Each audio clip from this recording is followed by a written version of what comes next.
More than 10 lakh Indian youth dream to enter the prestigious civil services every year. Once they achieve their dream, what is there for next 35 years? Most of them don't know. So we from Officers IAS Academy decided to interview Dr. Santosh Babu, who is an IAS officer of 1995 batch. Santosh Babu sir, who is known for his extraordinary work, was named as the pride of Tamil Nadu by Indian Express. We all quote Dr. Abdul Kalam on every occasion. But whom did Dr. Kalam quote?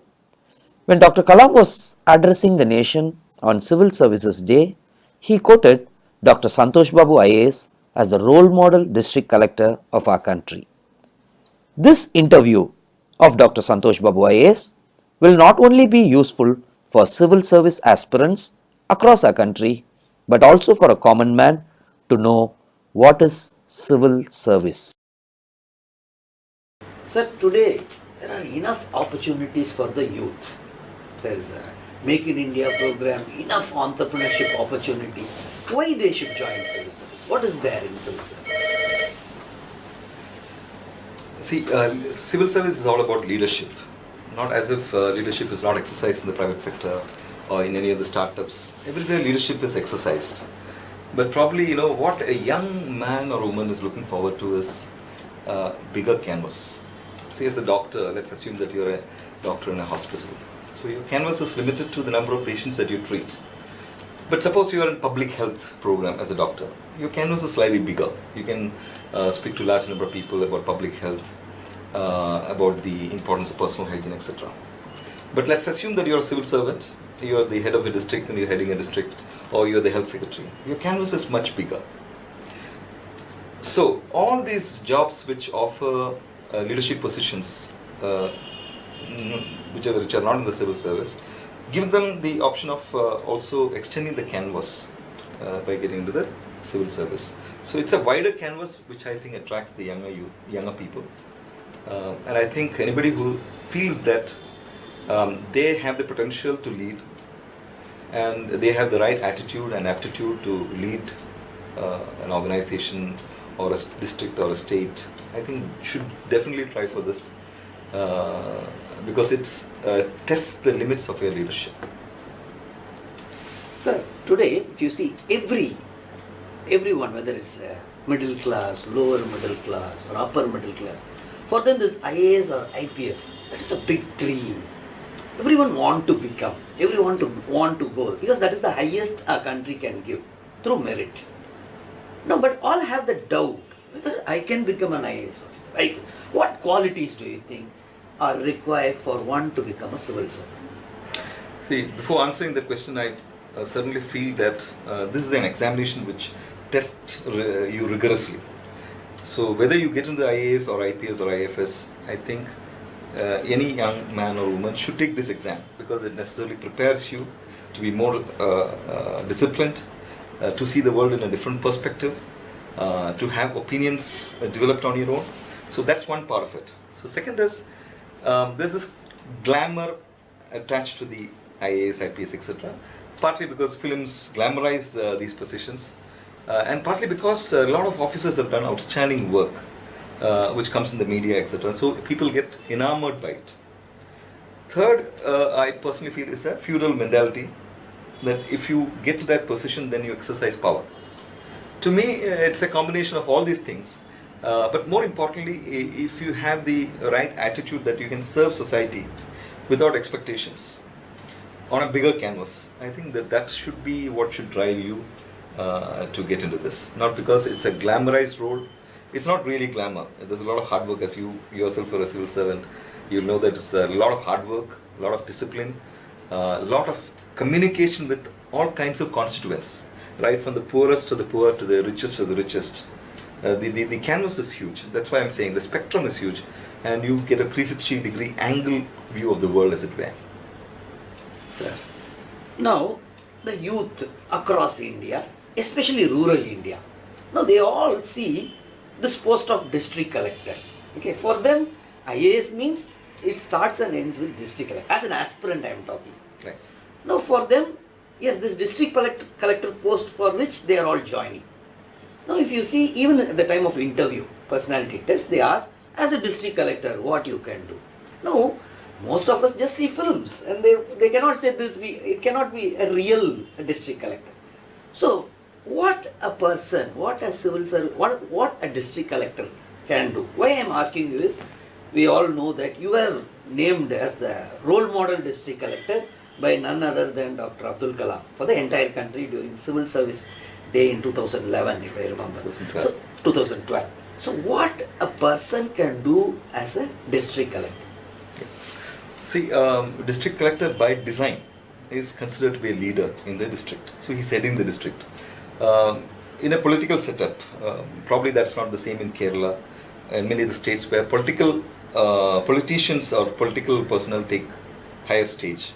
But probably in a state like Tamil Nadu, the district collector still holds forte, as it were, in leading the district. So he or she is available to people.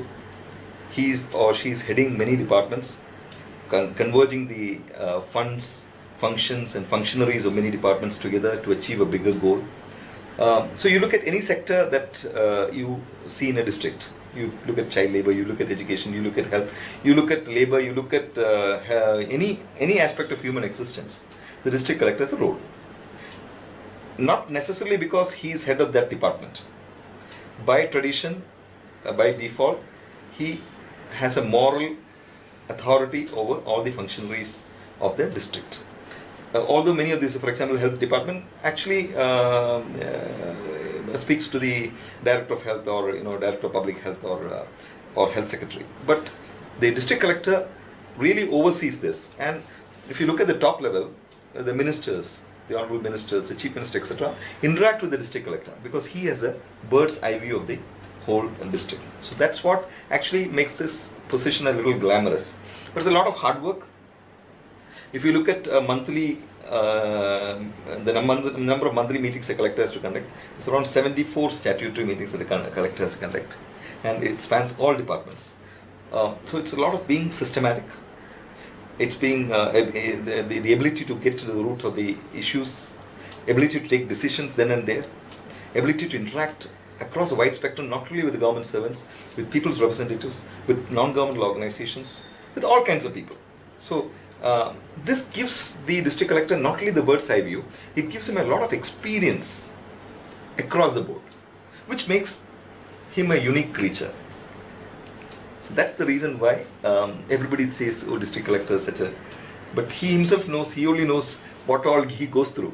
But more importantly, I think he revels in the fact that he or she revels in the fact that he or she can do a lot of good to a larger number of people.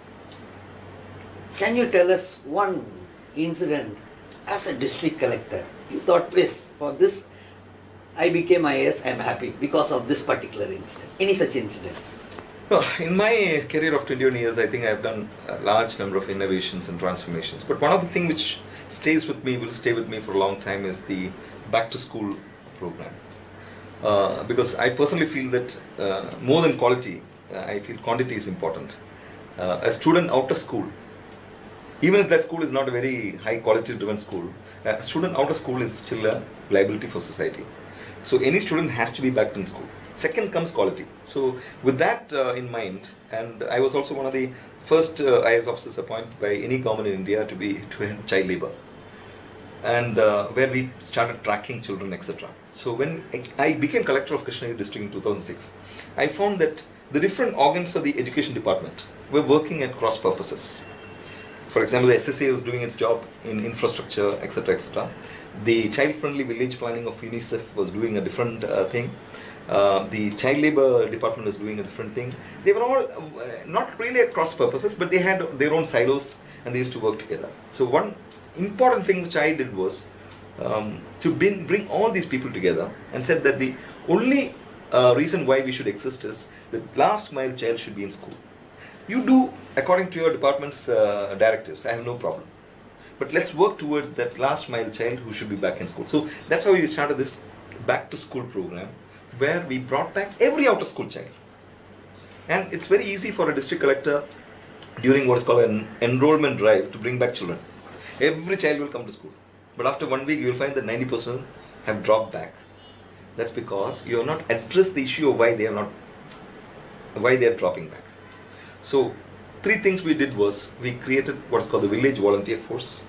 Every village had a village volunteer force. Had 337 village panchayats. We had 337 village volunteer force, which means one boy, one girl above the age of 18 would from each hamlet. So if there are 10 hamlets, at 20 youngsters above the age of 18, 10 girls, 10 boys. I made them do what's called a youth self-help group so that they also sustain themselves. We had 337 such groups, and we had a link volunteer there. And then at the panchayat level, I found there are 10 functionaries who don't talk to each other. The panchayat president, the village administrative officer, the village health nurse, the Anganwadi worker, the headmaster, the NGO local representative, and around 8 to 10 people are there who don't work together. A simple example is, when a child is born, the village health nurse has to notify the Commissioner of Births and Deaths, who is the VAO. If she doesn't do that in 20 days, then it has to be notified by a higher authority, which is the Tahsildar. And the Tahsildar doesn't do, then the courts only can decide your date of birth. So in Tamil Nadu, you will find large number of districts where thousands or lakhs of birth certificates have not been issued because of this reason that they are not communicating. In Krishnagiri district, you will go, it will be 100% now. Because what we did was, we said all 10 of you shall meet at 11 a.m. on a Friday at the head of the chairmanship of the Panchayat President. We called it the Panchayat Level Convergence Committee, PLCC. Still continuing in Krishnagiri district. This was done in 2007. So 337 PLCC meetings at first Friday of every month, 11 a.m. 337 agenda papers come from me, with 337 observers attending the meeting from the collector's side. At the end of the meeting, a 1 hour meeting, I will get 337 minutes papers. So if you go to Krishnagiri district, you will find bundles and bundles of these agenda papers and minutes, which we'll go through and take quick actions of certain things which we can do. So that is one thing which we want, Panchayat level convergence committee, and then this village level volunteer force, village volunteer, Grama Tannarva Pade. So these two acted in unison to get me all the outer school children. And the only condition I imposed was, you shall go to school. You ask me anything in the world, I'll give it. Whatever you ask, we'll give. The only condition is child should be in school. So we brought back 10,000 plus outer school children, and I can track them online using a software inside www.backtoschool, 2 is number, to school.in. So the tracking system ensured that even if a child drops out, I'll get to know. I see it on my screen, on my dashboard, this child is dropping out. That's because the link volunteer will feed it, this child has dropped out, and the number will, and if I click the number, I'll even see the name and face and picture and details of the child. It's a very elaborate thing. Dr. Kalam called me personally for this, called me from Delhi, spoke to me for 1 hour. He understood the entire software. He sent me an email. That's how what you're saying. He wrote that email and spoke about my work in the National Civil Services Day in April 2012. So that is something which remains. I feel that only a district collector can do it. He's a linchpin. He has to deal with Sarva Shiksha Abhiyan, the UNICEF, all kinds of people. So a massive exercise can be done at that level by the officers of the district collector. This cannot be done by SSA. This cannot be done by Education Department because they have their own mandates. Whereas the district collector is slightly at a freedom. He's watching from a sidelines and seeing the whole big picture. So many of these interventions, so you see large number of works being done by different IAS officers across India. When they are district collectors especially, they become empowered as it were because of the system that supports him. So the people all respond to him, the HODs speak to him, the ministers speak to him, the secretaries speak to him. So that kind of glamorizes the role of the collector. But if he is able to spend time effectively, I believe that he can bring humongous change, transformational change in the district. This is one example. We have large number of examples. One of the example I can give as part of this is one girl we rescued from a home of a doctor at around 12:30 in the night. And next day she was brought by my volunteers. Her mother was brought. Her mother's name I think was Sahai Mary. She looked haggard. I thought she was an HIV patient.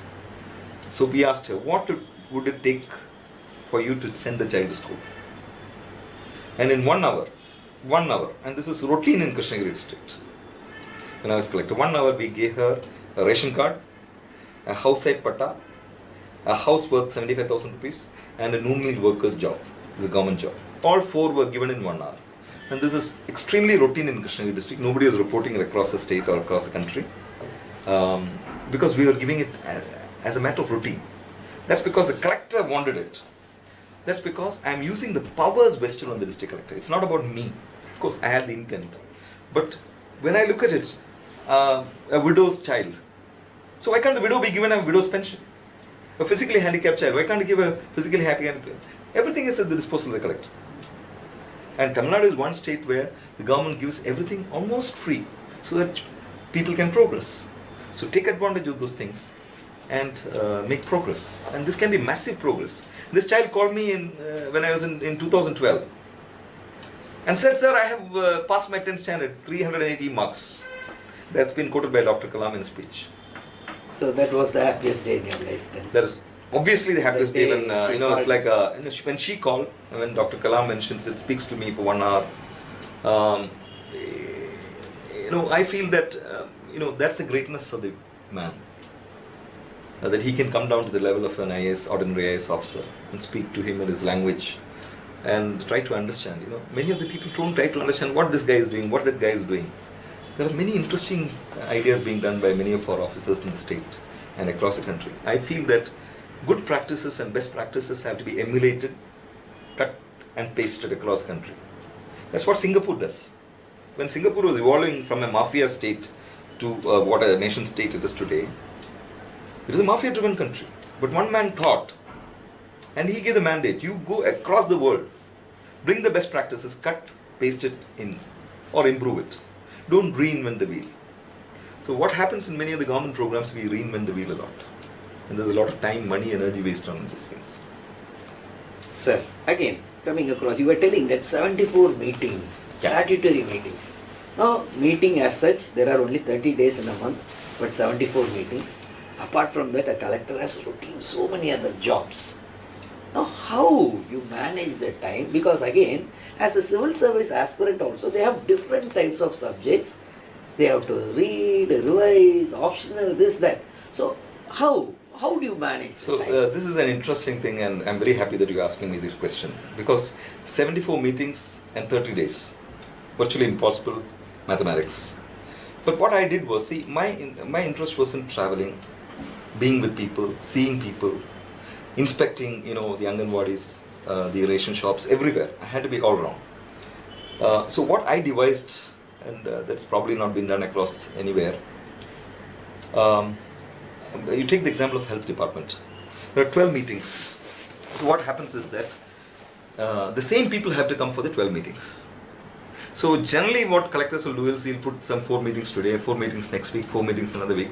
Then they finish it off. In all these meetings, the same set of people have to come and attend the meetings. So what will happen is their time is wasted because they are field functionaries. So what I did was, 74 meetings we finished in 7 days flat when I was collector for 3 years. First 7 days of the month, all 74 meetings are over. The important thing is not the meeting, it's the minutes of the meeting. So this is interesting, the minutes of the meeting is interesting. Because generally what people write is the collector came, he sat down, he took a cup of tea and then he addressed and welcomed, and all the detailing will be there. In our minutes, it's very simple. Serial number, issue, what was discussed, what is the decision, who will do it, by what date. And last so many years I've been following this. That's why I'm able to do multiple things at the same time. So multitasking is about minuting it properly and telling who will do it at what time, and the next meeting following it up. So 74 meetings become so easy because 12 meetings in one day, health is over.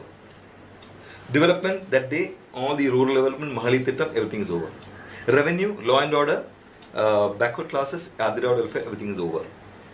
So you devise it like that, and the minutes, if you follow next meeting, people know that this collector is interested in knowing the outcome. I was supposed to do it by this date. So we'll ask, have you done it? No sir, it's not able. How many days more do you want? Again minute it. So this becomes a very easy task. So what happens is that effectively I have 23 days in my hand to roam around. meet with people, understand their problems. So in Krishnagiri district you go, you'll find that I was always roaming around. I was everywhere all the time.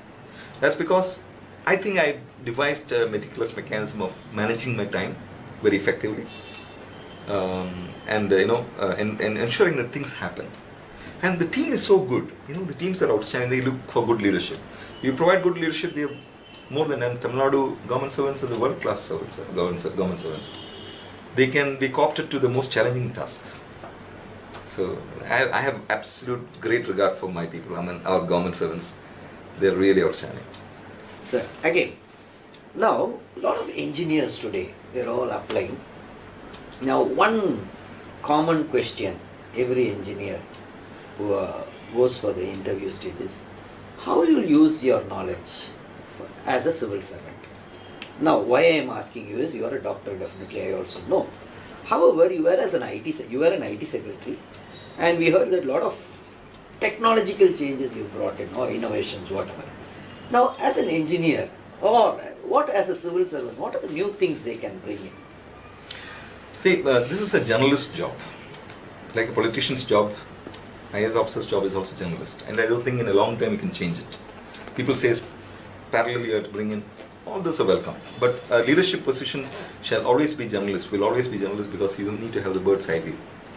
And if you are a little IT savvy, etc., you can reduce lead times, isn't it? So you see, right now my organization, Pumpuhar, it's a completely online organization. We clear files from anywhere. Even Pune has to get into the ERP to clear as per his leave. Assistant, junior assistant, everybody clears files from homes.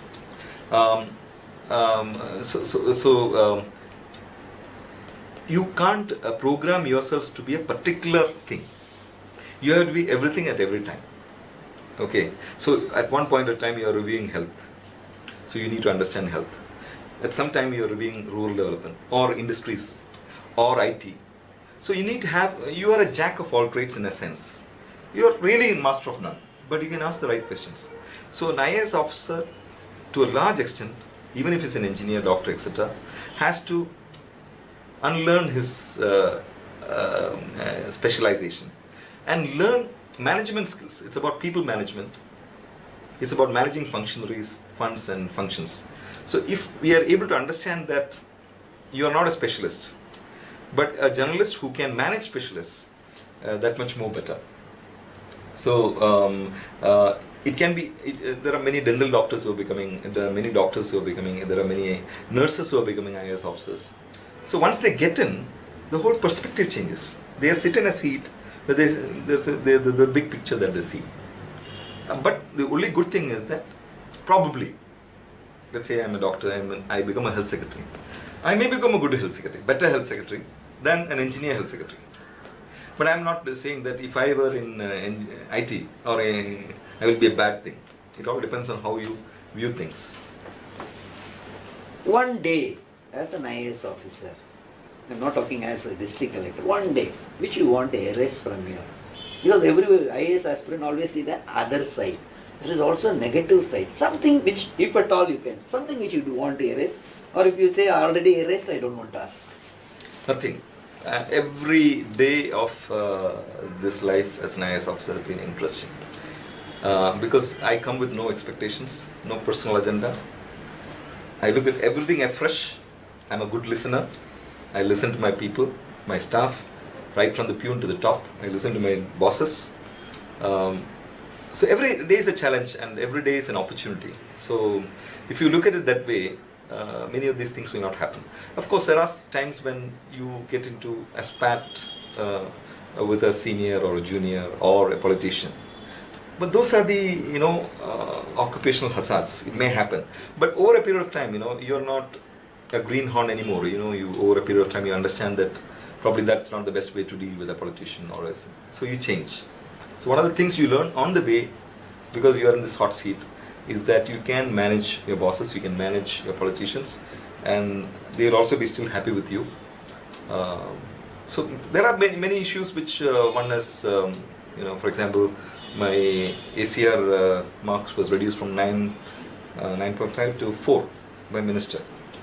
I mean, That's something which nobody wants. That happened. I mean, that's a reality. Of course, government expunged the remarks and restored my marks. So that will happen. I mean, these are occupational hazards. I don't think we should take each challenge, each moment, every time as it comes. And if you don't, please don't come with a baggage. So one of the things which I feel very strongly is that you should not take your work home or home to work. So if you have a problem at home, don't bring it and put it on your subordinates. If you have a problem in office, don't take it on your wife or husband. The moment you leave office, forget your home, forget your office. The moment you leave home, forget your home. You'll be effective. And one of the good things which I have done is, I don't work beyond 5:45.